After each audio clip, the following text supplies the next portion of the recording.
My section 2 ended today, and as they usually do, they put me on section 3 of the Mental Health Act. I suppose I could have stayed on as an informal patient, but they didn't give that to me this time. They don't ever really give that to me at any time I've been sectioned. But I mean, well, what I really want to say about today, it is the same fucking pattern. It's the authorities doing the same thing to me and expecting different results. It's the definition of insanity. And in terms of delusion, like the people really suffering from delusion, like my beliefs have never really been not amenable to change. If you can prove me wrong, if you can provide proof, real proof, incontrovertible evidence or rational argument that conclusively undermines what I'm saying, that's what you have to do.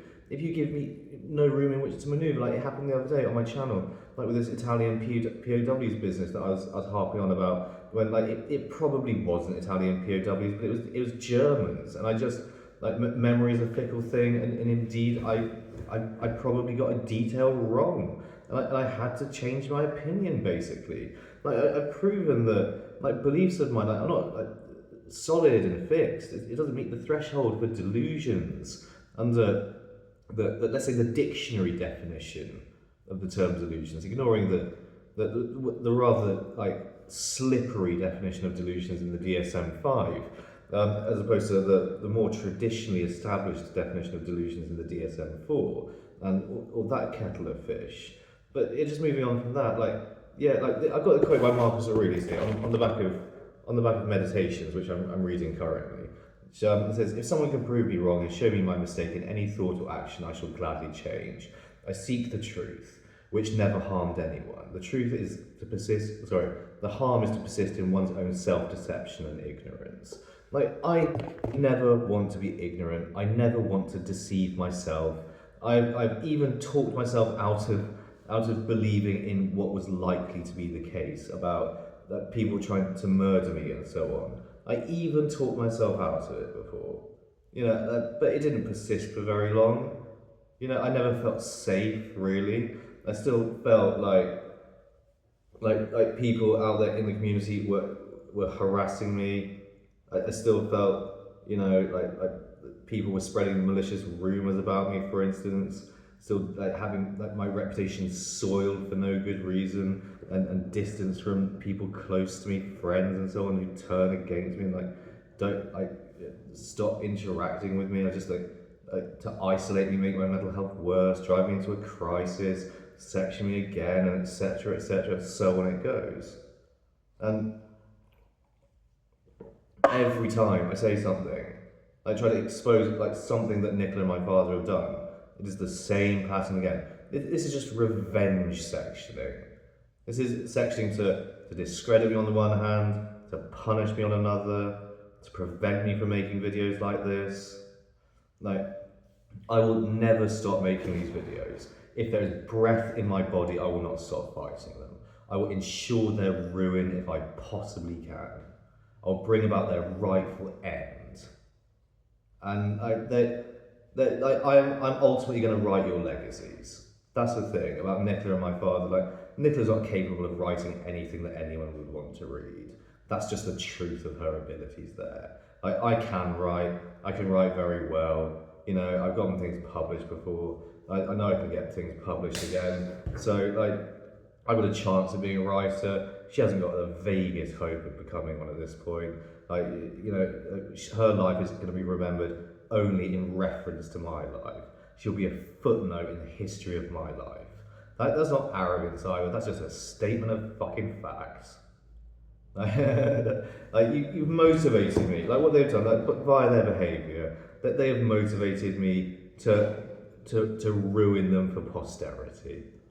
And all that's going to survive my father is the legacy of being a thuggish, stupid, evil, greedy, vain, narcissistic, which roughly means unhinged vanity, and psychopathic, remorseless, rage-filled individual. Who for all the good things about my childhood, was a monster, more or less, as an ogre of a man. I was terrified of him growing up, and I hated my father really. I don't want to see him again. Like not after this protracted campaign of repeated abuse. It just won't end. You know, they'll never stop. Like eventually, like the thing is, they get lazy and complacent. I don't. I'm not going to stop. You can keep me in hospital for as long as you want. If I've got some way of communicating with the outside world, then I will. You know. But for what I've done, is like you can't quite send me to Broadmoor. I don't think. Like not for that threat anyway. Like you know, you can't send me to Broadmoor for beating up my dad. It's just not serious enough. Like, I'm in an acute ward. I haven't committed any kind of physical violence this time. I just made a video. You know, I'm not even on a PQ, psychiatric intensive care unit. This is the lowest security sort of mental hospital I'm in. I've mostly been in I've been in like a stage above this, like a PQ ward before once, after having beaten up my dad, which by the way like also was self-defense. Because he was going to swing at me, so I defended myself. And he's going to put his grubby hands on me again. No, I think he sexually assaulted me. On one occasion, I think he did. He climbed on top of me and pinned me down on a sofa.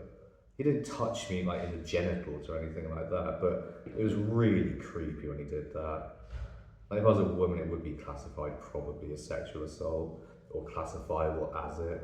And after all, there is equality before the law, so why not sexual assault, frankly? And there's things like assaulting me with a wine bottle, which you got away scot-free with for, you know. All the other times he assaulted me, slamming my head into a wall. On the night I got arrested for a fray, and the police saw the injury, and they did nothing about it. So, you know, this is corruption. This is obvious corruption. It should be fucking obvious to anyone. But it isn't. You know, like these gold, simple-minded, like this wishy-washiness they have in terms of what constitutes a delusion and what doesn't. It's just so arbitrary. It's so arbitrarily applied. It's applied based on feeling, not on hard facts, not on the weight of evidence. Like if my hands are made of butter, like the evidence is incontrovertible then that that's false. Or like there's a woman in here who was claiming that she got shot in the head like the other night by a hitman. She really is delusional. She really does have psychosis. This is the thing, if you misidentify illnesses as other illnesses in physical health, you run the risk of killing someone. Psychiatrists, there is no such risk. The only risk you run is that a patient is eventually going to kill themselves.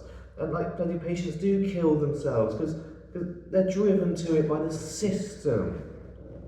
You have this like maybe it helps 1/3 of people coming through here. For most people, it's a fucking revolving door.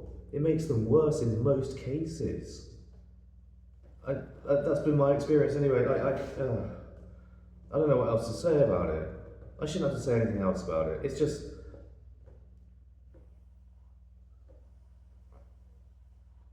And you get some defenders, like there's one girl in there at the moment who I've come to loggerheads with before. She defends the system because her family with mental health work is involved in the system to some extent.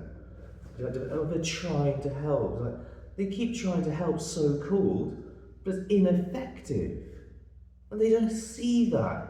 They're fucking delusional. It's so easy, like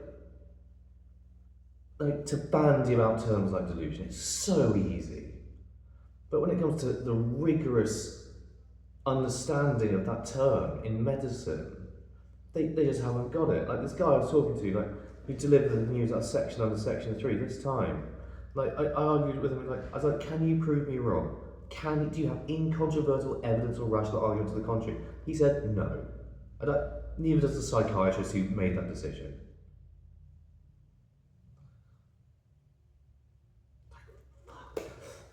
This is what you eventually get out of them if you question them hard enough. Is it a delusion? Well, no it isn't then, is it? If they have an alibi, if they can prove that they weren't there at the scene of the crime, the people I named, if they were elsewhere and have witnesses to that, that's pretty sound evidence to the contrary. They can prove they were off campus at the time. For instance, with this event in 2014, that's incontrovertible evidence to the contrary. If they were not there, then they probably didn't do that shit. But they were all there at the time, so like that's something. That's some evidence to support my case. I can place them at the scene. Like, why do I have to be like the detective, the judge and jury in my own fucking trial? Like, what was going on here? He was trying to tell me like the burden of proof is on the victim. And I gave the example of what if someone gets raped in the back of a taxi cab, for instance? Like, is it incumbent on the victim to source the CCTV footage that proves it? Of course not. Or if someone gets murdered, like say someone really does get murdered, like is a dead body supposed to come up with the evidence? No. So why should it be any different for attempted murder? When I went to the police, like they fucking sectioned me because obviously a police officer was involved. It would be terrible for the police. That's what one of the officers said at the time when the police came around. And I told them all this. And then they sectioned me to cover it up. The police do not have a good reputation in this country. There is known to be widespread police corruption. Not merely like localised instances of police corruption, but rather a great deal of it. You know, the police's reputation in certain strata of the population is dirt. Like they're considered pigs, filth. That's what we call them. Because they are. They're scum, basically. They're scum in uniform. And these NHS Burks, are they gullible acolytes? Like maybe on a level believing they're helping even. I don't know, it just makes me so enraged. Like this is a system of policing thought. That's what's going on here. This isn't healthcare. I'm not unwell. Like there are mentally ill people in society. Like you see them like jabbering to themselves on the street and so on. Like this woman in here who every single day like tries to call the police of all people, but like the various crimes she believes have been committed against her. For all I know, like some of it is even the truth, but she can't like determine reality from falsity, and that it is very obvious to anyone who's in here. But like most people in here, like are pretty reasonable, rational people actually. Have their heads switched on. Hello. Okay, 1 minute. I gotta go. Sorry.